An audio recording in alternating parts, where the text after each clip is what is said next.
Well, as I said, we'll be in 1 Samuel chapter 20 this morning, and we're going to continue our study through this time in ancient Israel that's recorded in 1 and 2 Samuel, 1 and 2 Kings, 1 and 2 Chronicles, describing the monarchy of ancient Israel.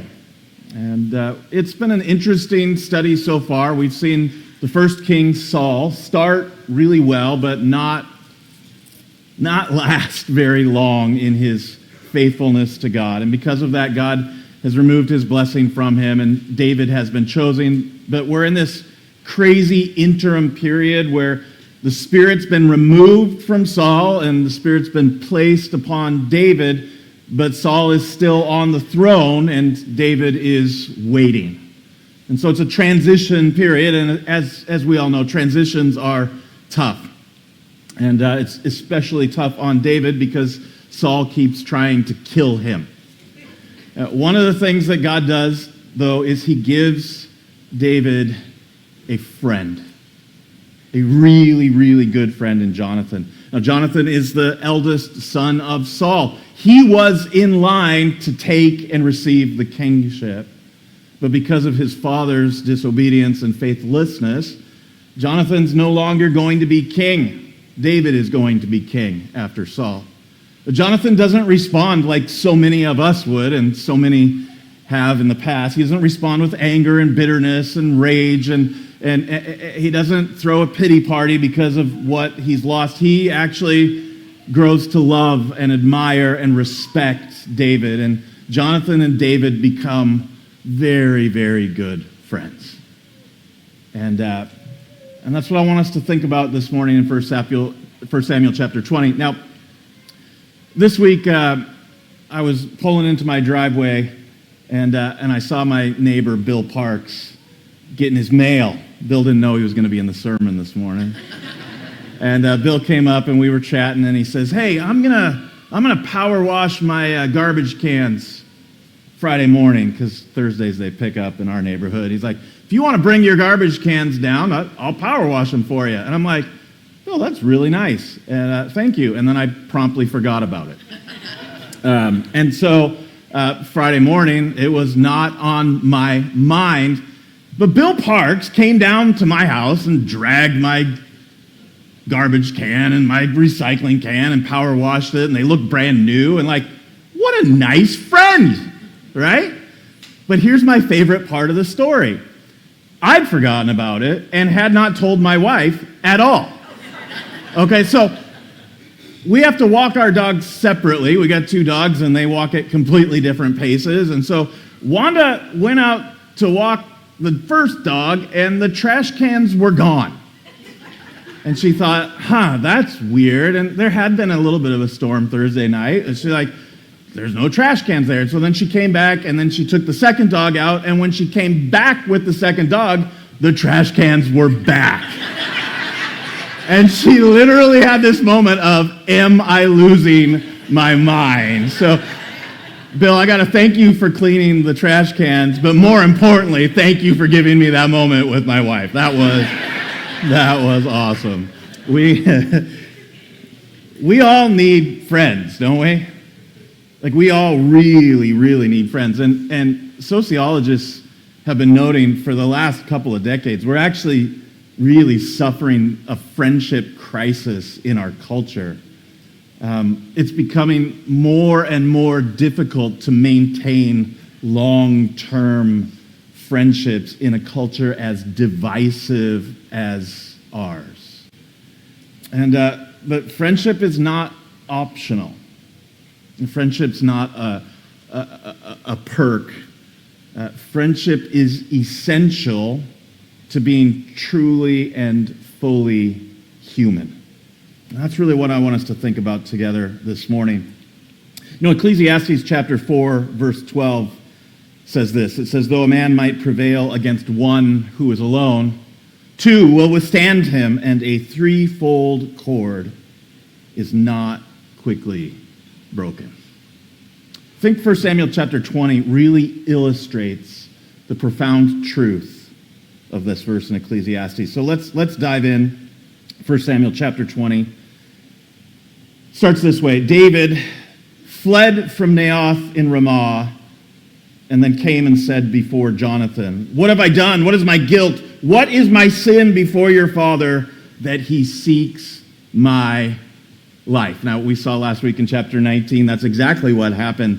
Saul, in a rage, tried to assassinate David. David's wife, who happened to be Saul's daughter, helps him to escape. He escapes and flees to Samuel. Samuel's there with a little school of prophets there, and every time Saul sends the assassins to kill David, the assassins turn into worshipers.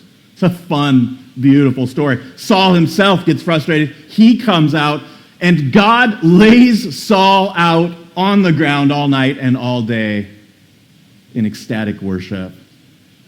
It's this profound moment of God protecting David from Saul. So after this, David leaves, and he goes and he finds Jonathan. He's like, "Jonathan, why is your dad still trying to kill me?"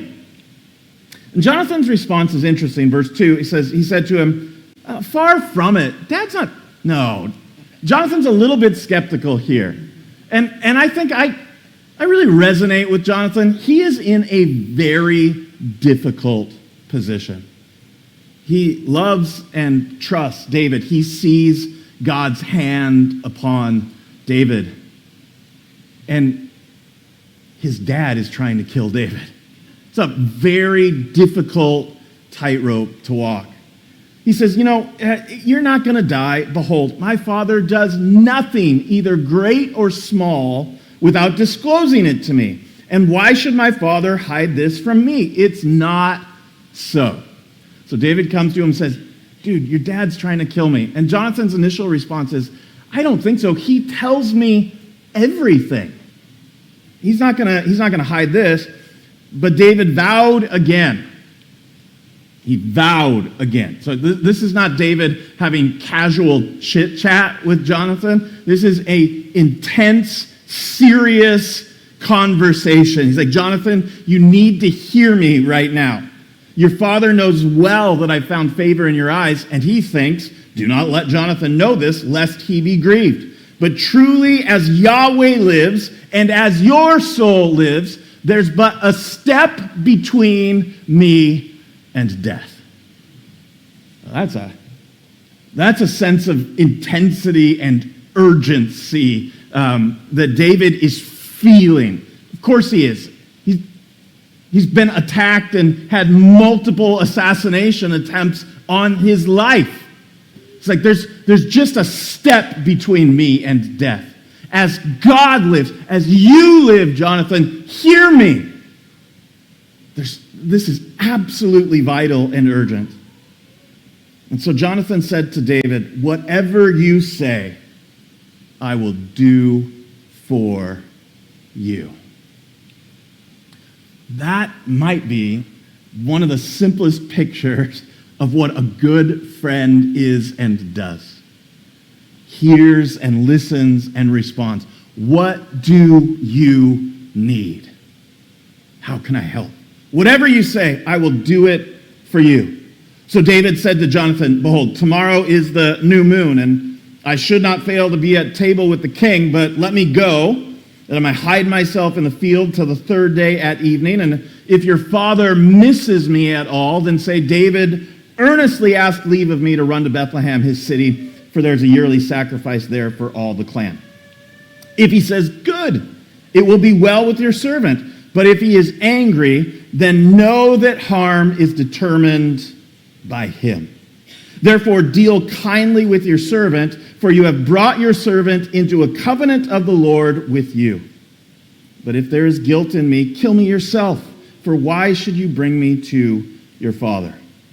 And Jonathan said, "Far be it from you. If I knew that it was determined by my father that harm should come to you, would I not tell you?" Then David said to Jonathan, "Who will tell me if your father answers you roughly?" And Jonathan said to David, "Come, let us go out into the field." So they both went out into the field. So David and Jonathan have this conversation about Saul's murderous intent. And Jonathan says, "Listen, I will do whatever. I will let you know. David comes up with this plan. There's this festival, this feast coming up, and David would be expected to be there. Even though Saul's trying to kill him, David still has a role and position in the court, so he's going to be expected to be there. And David's like, if I show up, I'm pretty sure I'm dead. So here's the plan. We're going to tell your dad that I've gone off to offer a sacrifice with my family, and if he responds good, then he's not going to try to kill me. But if he gets angry, then he's probably going to try to kill me. And so this is the problem. Saul is murderous and wants to kill David, the one who is chosen to be king. So we move now from kind of describing the problem in verses 1 to 11. Now in verses 12 to 17, we're going to have this incredible pledge and promise, this covenant, once again between Jonathan and David. Jonathan said to David, the Lord, Yahweh, the covenant name of Israel's God, the God of Israel, be witness. When I have sounded out my father about this time tomorrow or the third day, behold, if he is well disposed toward David, shall I not then send and disclose it to you? But should it please my father to do you harm, the Lord do so to Jonathan and more also, if I do not disclose it to you and send you away, that you may go in safety. May Yahweh be with you as he was with my father. Well, that's an interesting little phrase in there. Jonathan recognizes the removal of God's blessing from his own father. It must have broken his heart. But at the same time, he saw that David was a man after God's own heart. And he saw that the Spirit was upon David. And he saw, so here he is in this treacherous place. And he says, you know what? I'm going to do whatever it takes to protect you, David. And if I don't, may God kill me. May God destroy me. He says, verse 14, only if I am still alive, show me the steadfast love. That's that Hebrew word chesed. Show me your covenant loyalty, your covenant faithfulness. David, you and I are in covenant. So if I somehow survive this, show me the steadfast love of Yahweh that I may not die, and do not cut off your steadfast love from my house forever when Yahweh cuts off every one of the enemies of David from the face of the earth. Now, that's an interesting request. And you got to understand how transitions of monarchies worked in the ancient Near East. If one king was to be deposed and replaced by another king, the first thing the new king did was kill all the children and heirs of the previous king. Right? That makes sense on a certain level. Removes the threat of anyone having a claim to the throne.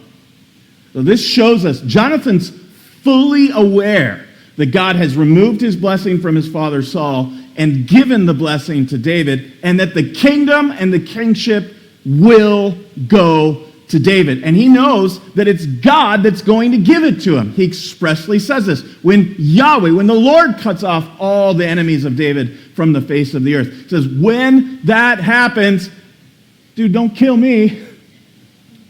Don't take me out. Don't take out my children. Don't wipe out my line. I'm going to protect you. You protect me. And Jonathan made a covenant with the house of David, saying, may the Lord take vengeance on David's enemies. Which, when you process that in light of what's going on, he doesn't know for sure if his dad is going to be one of David's enemies. I'm sure that he's hoping he's not. But Jonathan is here drawing a line in the sand. I'm with David because Yahweh is with David. And I'm gonna do whatever it takes. I'm gonna go wherever I need. I'm gonna pay whatever price I need to pay to be on the right side of this. And so he covenants with David. And Jonathan made David swear again by his love for him, for he loved him as his own soul. So he covenants with David. He makes David covenant with him. I'm going to protect you. You protect me. We're in this together. So we have this covenant friendship. It's not casual friendship. It's not, hey, we like the same things. Let's hang out a little bit when it's convenient. This is an intentional choosing of love and commitment and sacrifice. This is the choice of a covenant friendship. So they pledge, they promise each other, and then they move on to the plan. Verse 18, Jonathan said to him, tomorrow is the new moon, and you will be missed because your seat will be empty. Now, according to the Torah and the covenant that God made with Israel, one of the requirements that God put upon the nation was that at the beginning of every month, at the new moon, the start of every new month, they were to hold a feast, a celebration to Yahweh. You can read about it in Numbers chapter 28, verses 11, 15. It lays out the sacrifices that are to be made. So there's fellowship offerings, there's a sin offering. The whole thing is that Israel is to regularly orient themselves to covenant faithfulness to their covenant God. And so the new moon festival is coming up. Now, as often is the case, Saul is keeping the Torah requirement by holding the festival and the feast that God has required. But Saul, in this case, we're going to see, is not really interested in orienting himself to Yahweh. Saul's already shown his character over and over again. He doesn't really want to follow Yahweh. And so even though he's doing the right thing, he's doing it in the wrong way, and he makes it all about himself. And if you remember, I've been saying these chapters are all about contrast. And in this narrative, the contrast, we got David out in the field, out in obscurity. He's hiding. He's in the wild. You've got Saul in the palace of the king. But they couldn't be acting or living more differently. So David says, tomorrow, the feast, my seat will be empty. Or Jonathan says this. He says, so on the third day, go down quickly to the place where you hid yourself when the matter was in hand, and remain beside the stone heap. And I will shoot 3 arrows to the side of it as though I shot at a mark. And behold, I will send the boy saying, go find the arrows. Now, if I say to the boy, look, the arrows are on the side of you, then you are to come, for as the Lord lives, it is safe for you, and there is no danger. But if I say to the youth, look, the arrows are beyond you, then go, for Yahweh has sent you away. And as for the matter of which you and I have spoken, behold, the Lord is between you and me forever. So he reiterates the covenant reality. So they just come up with a simple plan, but I love it. It's like a spy movie, right? It's like, okay, so I'll come out, and once I know what my dad's position is, I'll bring out a young guy, and I'll shoot some arrows, and if I tell him they're beside you, then you're safe, and if I say they're beyond you, then you got to go. And so we're left with this. All right, what's going to happen? This is life and death, remember. So how is Saul going to respond? So we'll move to the feast here in verse 24 to 29. So David hid himself in the field, and when the new moon came, the king sat down to eat food. The king sat on his seat, as at other times, on the seat by the wall. Jonathan sat opposite. Abner sat by Saul's side, but David's place was empty. Verse 26, but Saul did not say anything that day, for he thought, something has happened to him. He's not clean. Surely he is not clean. So part of the ritual obligations of Israel and the covenant was maintaining purity, and there were many ways for a person to become unclean, touching a dead body, which David as a warrior might find himself in that position on a regular basis. So Saul notices David's absence, but he says, it's probably just something going on. It's just day one. He'll probably be here tomorrow. But on the second day, the day after the new moon, David's place was empty. And Saul turned to Jonathan, his son, and said, why is not the son of Jesse come to the meal? I always find it interesting when somebody can't use somebody's name. Right? There's already a little hint of how Saul is feeling. He doesn't say, hey, where's David? He doesn't say, hey, where's David that slew Goliath? He doesn't say, hey, where's David, the commander of my armies? Where's the son of Jesse? Why hasn't he come either yesterday or today? And so Jonathan goes through with the plan. He answered Saul, David earnestly asked leave of me to go to Bethlehem. He said, let me go, for our clan holds a sacrifice in the city, and my brother has commanded me to be there. So now if I have found favor in your eyes, let me get away and see my brothers. For this reason, he has not come to the king's table. You've heard the expression, if the incident is a 2 and the reaction is a 10, there's something more going on. That's exactly what happens in this. So David not being there is really not the end of the world. And if David had gone to be with his family and celebrate this, this is not really that big of a deal.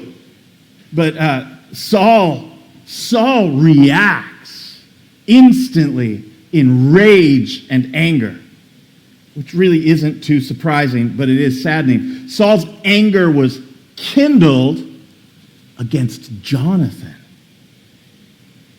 And he said to him, you son of a perverse, rebellious woman. Why has he got to throw the wife under the bus? This is so messed up on so many levels. And it's supposed to be. You're supposed to see that and go, dude, that's messed up.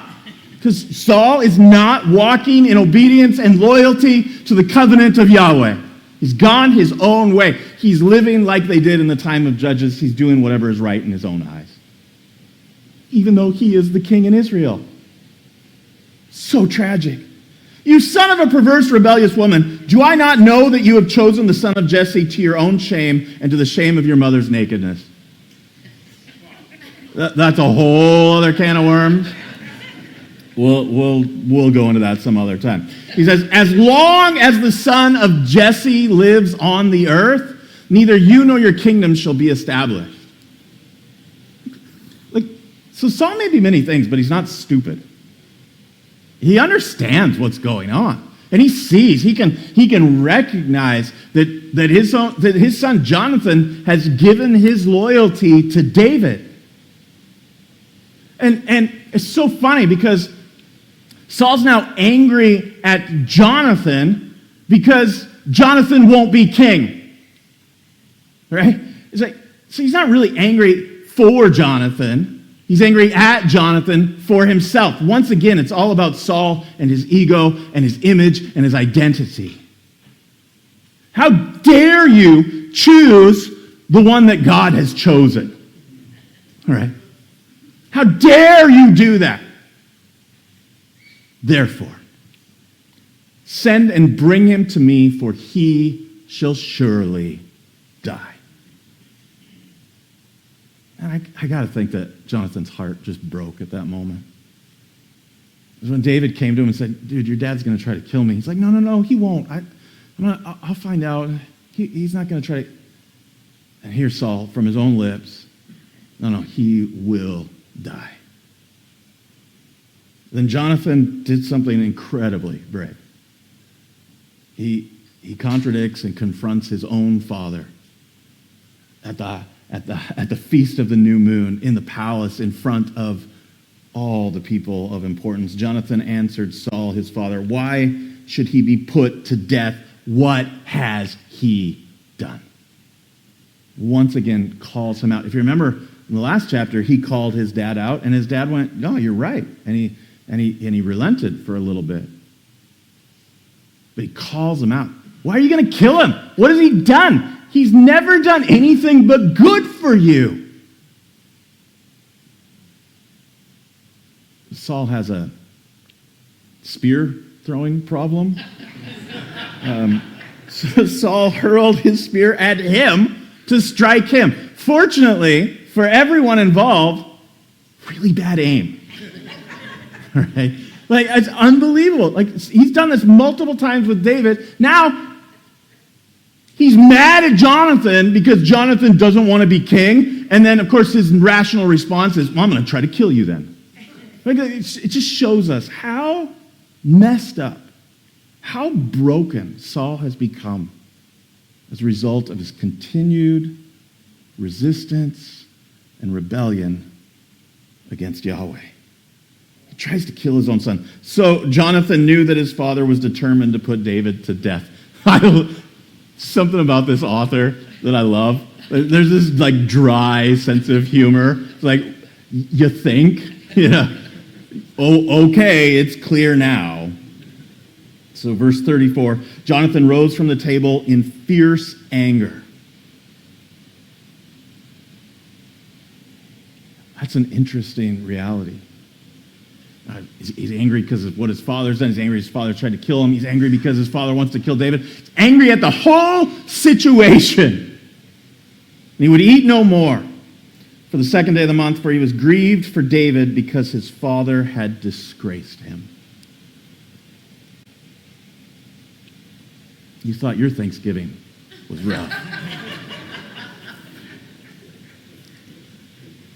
Well, there's so much intended irony and contrast in this text. Again, I say, Saul's in the palace and David is in the field hiding.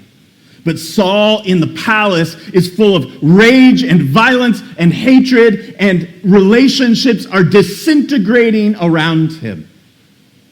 While David, who is in the outskirts, who is on the margins, who is hiding in the field, is being shown covenant friendship and love from even the very son of the king who wants to kill him. Let's get to the conclusion of this story. Verses 35 to 42, we have the plan is lived out, and David must flee. It says this, in the morning Jonathan went out into the field to the appointment with David, and with him came a young man, a little boy, and he said to the boy, run and find the arrows that I shoot. And as the boy ran, he shot an arrow beyond him. I don't know, that made me giggle a little bit this week. I thought maybe you'd shoot the arrows first and then send the little guy running. But apparently Jonathan was confident in his ability. He's like, start running and I'm going to start shooting. I'm like, the little boy's got the most faith in this story. He's like, okay, here I... Anyway. And when the boy came to the place of the arrow that Jonathan had shot, Jonathan called out after the boy and said, hey, is not the arrow beyond you? Which, once again, I think must have just been a heartbreaking moment for him. David, it didn't go the way we wanted. My father wants to kill you. You're going to have to flee. You're going to have to go into exile. And Jonathan called after the boy, hurry, be quick, do not stay. So Jonathan's boy gathered up the arrows and came to his master. But the boy knew nothing. Only Jonathan and David knew the matter. And Jonathan gave his weapons to the boy and said to him, go and carry them to the city. And as soon as the boy had gone, David rose from beside the stone heap and fell on his face to the ground and bowed 3 times. And they kissed one another and wept with one another, David weeping the most. Now, I don't know if you've noticed, but there's something humorous to me about this whole thing. They come up with this whole spy movie plan, right? We're going to shoot the arrows and do this whole thing, which was completely unnecessary. Like they do that, and then he sends the little guy away, and then they meet up, and he tells them everything anyway. It's like, I don't know. It just makes it so human to me. Like, what are we going to do? What are we going to do? Okay, we're going to do this. We're going to come up with a plan. And they come up with a plan, and it's a great plan, and it works, and it was completely unnecessary. They get together, and David comes, and the reality of this crashes upon them, and they wept. And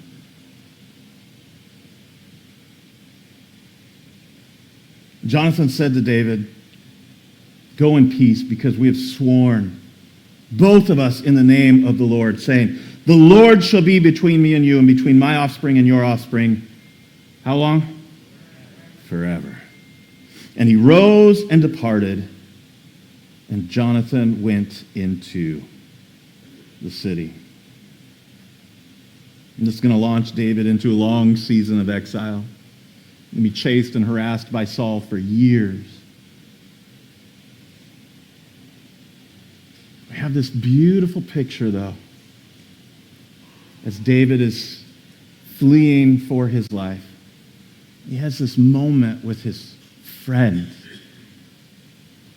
Not just a casual friendship, but a covenant friendship. A deep and profound love and respect, a commitment. Real friendship is always rooted in commitment. And real friendship will always have some sort of cost to it. And here it's beautifully demonstrated for us in Jonathan and David. And you know, the beautiful kind of intimacy between them, the kissing one another, loving one another. This is not an erotic sort of thing. In the ancient Near East, this was really pretty normal. Wasn't looked down upon. It wasn't looked at as a sexual expression. It was looked at as a deep covenant, loyalty, and friendship. You know, by God's grace this week, I was watching, scrolling through Instagram, and this little video came up, and it was, the title comes up, and it said, "Military brothers reunited after years." And so the video just began to show, like, guys coming up, walking up to a door and ringing the doorbell, and the door opening, and these military men that had served together in war, in the trenches, who hadn't seen each other. It would show at the bottom, haven't seen each other for 14 years, haven't seen each other for 23 years, haven't seen each other. They hadn't, and that moment of recognition, and here these are masculine, fierce warriors that have served on the battlefield, and when they see their brother, that instantly fly into each other's arms and weep and embrace and don't want to let go of each other because of that connection that has been born between them. Something about that video just really gripped me. As our culture has made friendship so trivialized, so casual, so convenient, and so easily disposable. Oh, you disagree with me on politics? Canceled. Oh, you don't think the same way I do about this issue or this thing? Unfriended.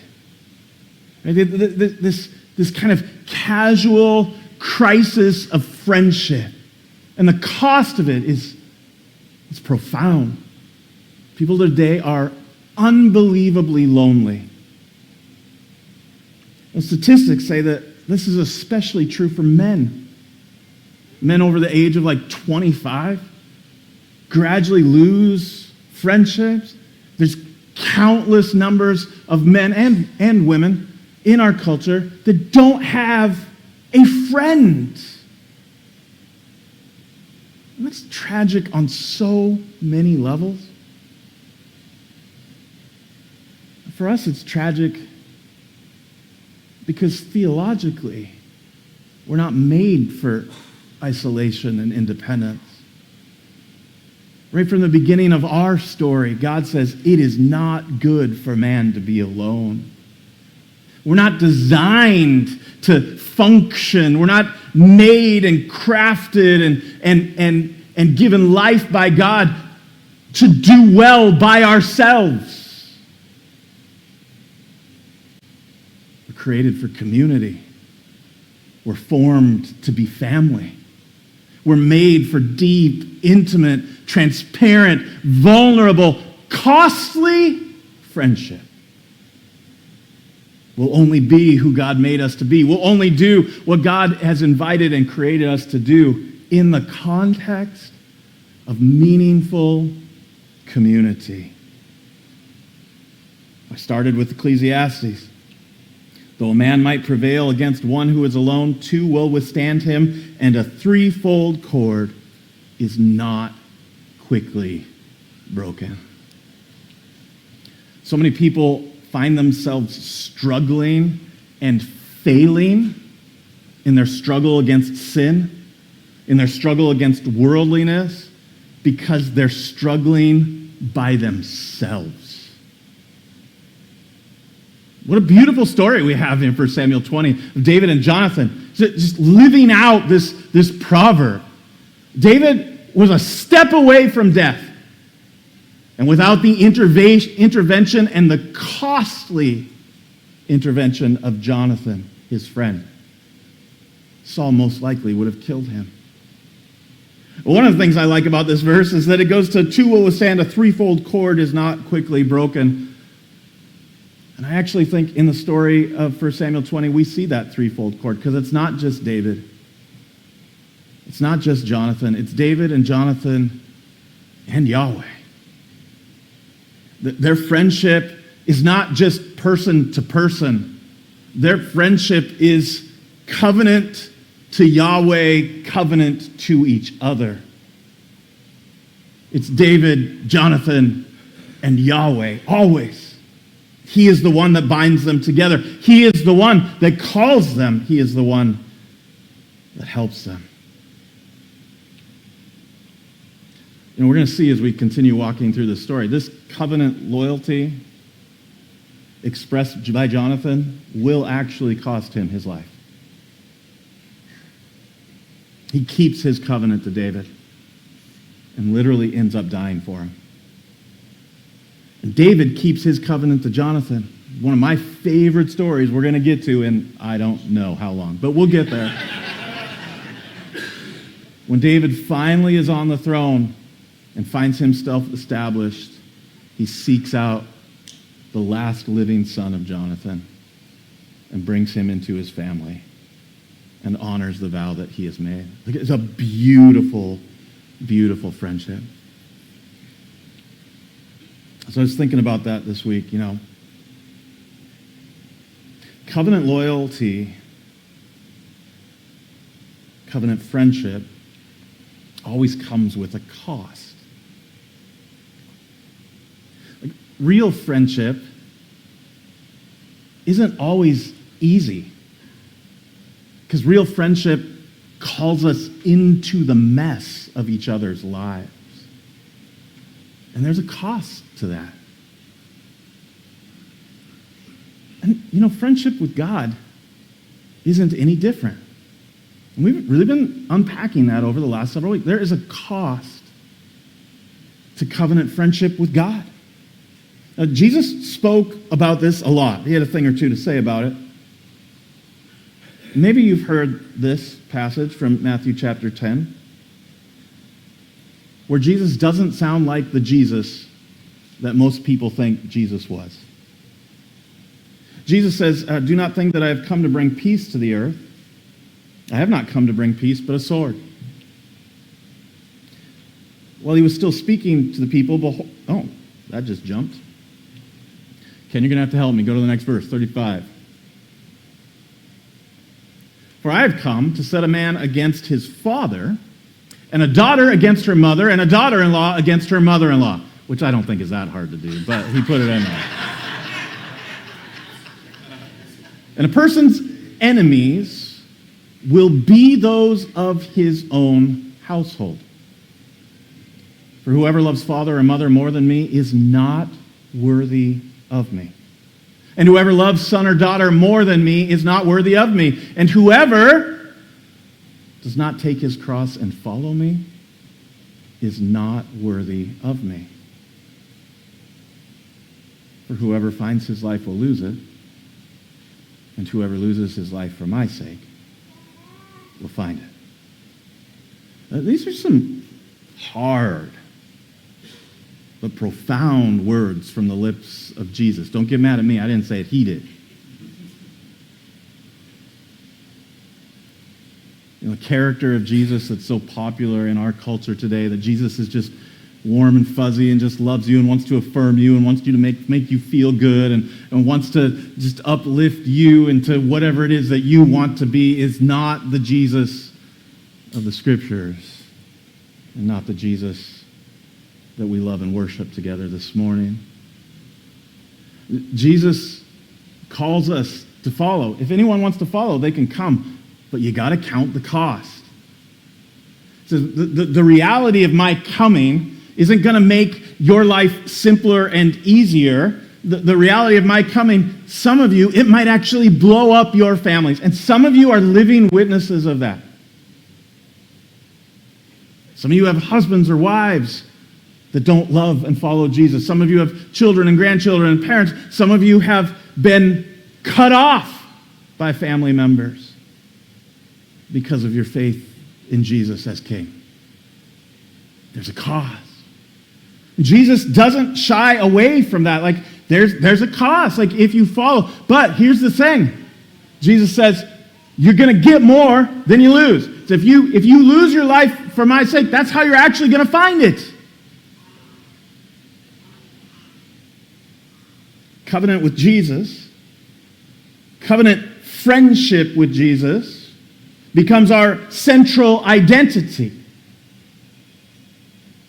Our defining reality. Our loyalty to Jesus comes first before our loyalty to anything else. And there's always a cost to that. But covenant loyalty, covenant friendship with Jesus creates this new identity and recreates and reforms a covenant community. If we just go 2 chapters forward to Matthew 12, we get this well-known moment in Jesus' ministry. While he was still speaking to the people, behold, his mother and brothers stood outside asking to speak to him. And he replied to the man who told him, "Who is my mother and who are my brothers?" Stretching out his hand towards his disciples, he said, "Here are my mother and my brothers. For whoever does the will of my Father in the heavens is my brother and sister and mother." So, covenant fidelity, covenant faithfulness, covenant friendship with Jesus becomes the central identity of a person's life. And when that happens, we become grafted together with others that are in covenant loyalty and friendship with Jesus, and it creates this new covenant community. We might be rejected by our biological mother and brothers and sisters. We might pay a real, significant, painful cost to give our allegiance to Jesus. But it gets replaced, reimagined. The church is the family of God. And those who are faithful to God are the true family. Like if you asked Jonathan and David, like, who is your true brother? Who is your true family? They would have said, each other. It wasn't about genetics. It was about covenant faithfulness, covenant loyalty, covenant friendship. I'm not sure. Maybe many of you don't find it natural to think about our commitment to Jesus as friendship. But Jesus himself, portrayed it this way. In the Upper Room Discourse, we get this amazing passage in John chapter 15, where Jesus says this. He says, "This is my commandment, that you love one another as I have loved you." Now, before we move on, I want you to just remember who he's talking to. So he's talking to the group of 12 disciples that he has called out from many, many different walks of life. And if you think those guys naturally got along, you're not paying attention to the story. One of them's a tax collector. He's a collaborator with Rome. One of them is a zealot. He's one of the guys that's trying to assassinate and kill Rome. You got some fishermen, you got some order. Like, this is not a group of people that you would put together in a room and go, yeah, I get it, I see it. Yeah. It's more like this room. It's more like this room, which I love. I love looking out and seeing just the beautiful differences and diversity. We could probably fight all day long if we wanted to. Got a lot of differences in this room.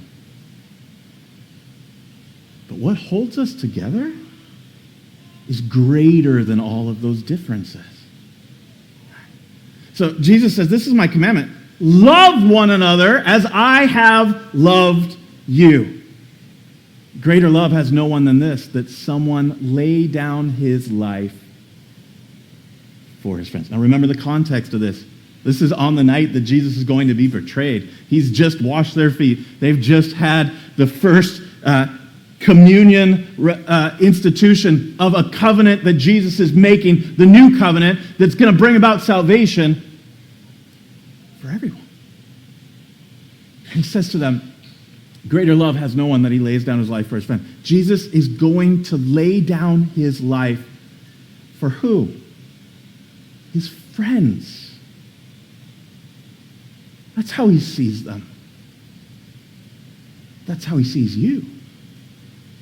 Greater love has no one this, that he laid down his life for another. This is my commandment. You are my friends if you do what I command you. No longer do I call you servants, for the servants do not know what his master is doing. But I have called you friends. For all that I have heard from my Father, I had made known to you. And then this next verse hit me like a ton of bricks this week. You did not choose me, but I chose you. Think about what he's saying in this context. Jesus chose you to be his friend. He chose you. Is there anything more gratifying? Is there anything more satisfying than to be chosen? Think about how many TV shows are about choosing of some sort and form. Think back to your days at recess. That fear-induced anxiety of like, we're picking teams for kickball and I don't want to be chosen last. And the joy when your name is called out. Like, there's something so profoundly satisfying about being chosen. And Jesus is talking to those 12 disciples, but this is written for our benefit, and it's just as true for you and I as it was for them. You've been chosen by Jesus to be his friend. He chose you first. And you still get the privilege of choosing him back. And you got to do that. Like, we all get that. But there's something so profound, something so life-giving and beautiful to me about the fact that Jesus chose us first. Not because we're so awesome. Let's be honest. He chose us when we were at our worst. He chose us when we were still dead in our sins and trespasses. He chose us, not because we're so awesome, but because he's so awesome. You did not choose me, but I chose you. And I chose you to play a part. I chose you to be on my team. I chose you to join me in the work that I'm doing, the work of the kingdom. I've appointed you that you should go and bear fruit, and that your fruit should abide, so that whatever you might ask my Father in my name, he might give it to you. These things I command you, so that you will love one another.